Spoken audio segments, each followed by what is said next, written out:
근데 녹내장은 의사마다 소견이 다르기도 하고 진단하기가 좀 어려운 걸로 알고 있거든요. 이런 분도 있습니다. 검사를 하러 오시는데 뭐 이렇게 검사가 많아요 하는 그렇죠. 경우도 있고 네. 오히려 저도 솔직하게 말할 때도 있습니다. 제가 조금 경계에 있는 것 같습니다. 진단하기 좀 어려운 것 같습니다. 네. 이렇게 하는 경우도 있는데 그런 환자들이 대묻습니다. 아니 검사를 이렇게 많이 했는데 어떻게 모르냐. 네. 그러면 이제 제가 말씀드리죠. 우리가 검사가 어떤 병을 진단하는 게 아니다. 여러 가지 검사를 가지고 제가 이렇게 해석을 해야 되는데요.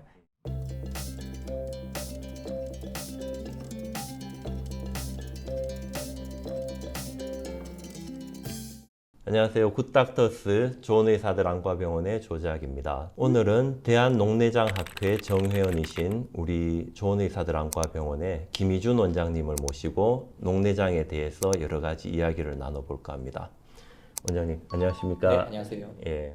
원장님 근데 저는 이제 백내장을 주로 하는 입장에서 네. 백내장 진단은 우리가 굉장히 쉽게 하거든요. 왜냐하면 눈으로 바로 보이니까. 예. 근데 녹내장은 진단하기가 어려운 경우가 많더라고요. 네네네. 실제 녹내장이 아닌데도 녹내장 약을 쓰고 있는 분들도 제가 봤고요. 네, 맞습니다. 또 어떤 분들은 녹내장 말기로 진단됐는데 처음 들었대요. 그런 분들도 있는 걸로 봐서는 녹내장이란 병은 어떻게 진단이 정말 어려운 것 같아요. 특별한 이유라도 있을까요? 네. 그것도 제가 한 두 가지 정도로 생각해 봤는데요. 네.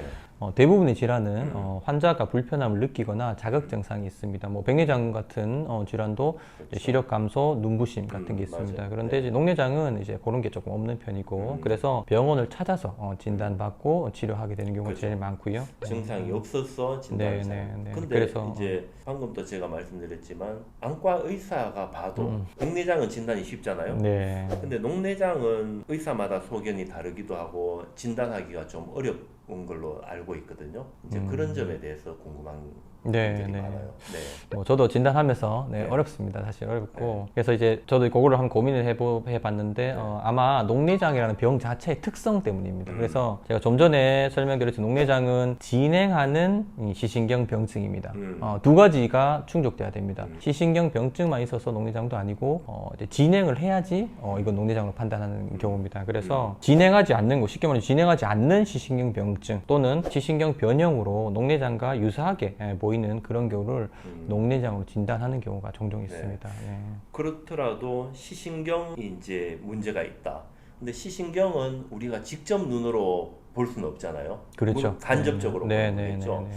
그래서 조금 우리가 백내장은 아까도 말했듯이 눈으로 실제로 백내장이 보이니까 있고 없고 진단하기가 굉장히 쉬운데 시신경 병증을 직접 눈으로 확인하는 게 좀 어려워서 그런가요? 아니면은 뭐 다른 또 진단이 어려운 이유가 있나요? 맞습니다. 이제 뭐 우리가 백내장 같은 경우는 실제적으로 관찰을 잘 바로 쉽게 할 수 보이잖아요. 있는데 시신경 같은 경우는 우리가 검사 장비의 도움을 물론 제가 이제 직접 진료할 때 직접 보기도 합니다. 보기도 하지만 시신경의 형태가 변형돼 있다거나 아니면 뭐 보도분시가 심하다든가 이런 환자들은 시신경을 잘 보여주지 않습니다. 네, 형태가 이렇게 일반적이지 않기 때문에 보기 어렵고 그래서 검사 장비에 도움을 받아야 하는데 일부 변형돼 있는 신경이라든가 이런 경우에는 오히려 검사를 해도 검사 자체가 오히려 오류가 있는 경우가 더 많습니다. 네. 네. 그래서 직접 보고 진단하는 게 아니기 때문에 그런 어려움을 좀 있을 수 있겠습니다. 그래서 일단은 백내장이나 다른 질환처럼 안 보인다든지 눈이 아프다든지 이런 게 없기 때문에 진단이 힘든 게 분명히 있을 맞습니다. 거고요. 네.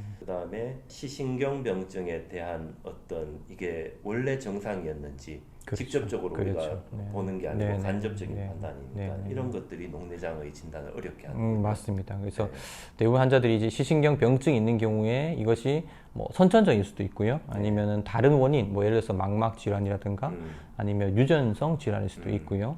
그 다음에 오히려 뇌 손상에 의해서 시신경 병증이 보이는 경우도 있습니다. 그래서 이런 여러 가지 혹시 다른 원인이 아닐까? 이것은 녹내장이 아니고 진행하지 않는 시신경 병증이 아닐까? 그것도 저도 많이 고민을 하게 되고 그런 경우 항상 저는 초심으로 돌아갑니다. 이게 과연 진행하는 시신경 병증이 맞을까? 그리고 환자의 증상도 보고 이제 검사를 여러 가지 이런 분도 있습니다. 검사를 하러 오시는데 뭐 이렇게 검사가 많아요 하는 그렇죠. 경우도 있고 네. 오히려 저도 솔직하게 말할 때도 있습니다. 제가 조금 경계에 있는 것 같습니다. 진단하기 좀 어려운 것 같습니다. 이렇게 하는 경우도 있는데 그런 환자들이 대묻습니다. 아니 검사를 이렇게 많이 했는데 어떻게 모르냐. 그러면 이제 제가 말씀드리죠. 우리가 검사가 어떤 병을 진단하는 게 아니다. 여러 가지 검사를 가지고 제가 이렇게 해석을 해야 되는데요. 해석하는데 이런 방해하는 요인들이 있기 때문에 솔직히 이렇게 말씀드리고 하면 다들 이해를 하시는데 네. 아무튼 너무 검사 장비에 이제 의존해도 안 되고 아까 말씀드렸지 이거는 직접 보는 게 아니기 그렇죠. 때문에 검사 장비의 도움도 받아야 합니다. 그래서 전형적인 녹내장은 참 누구나 진단하기 쉽지만 저도 경계성이 있는 분들은 좀 고민도 많이 하게 되고 1번은 다른 원인은 아닐까도 저는 많이 고민하게 됩니다. 그렇군요. 저도 안과 의사지만 이 녹내장을 물론 확실한 녹내장은 누가 봐도 하는 거지만 이제 경계선에 있는 녹내장을 진단하기는 정말 어렵고 까다로운 것 같아요. 네. 네.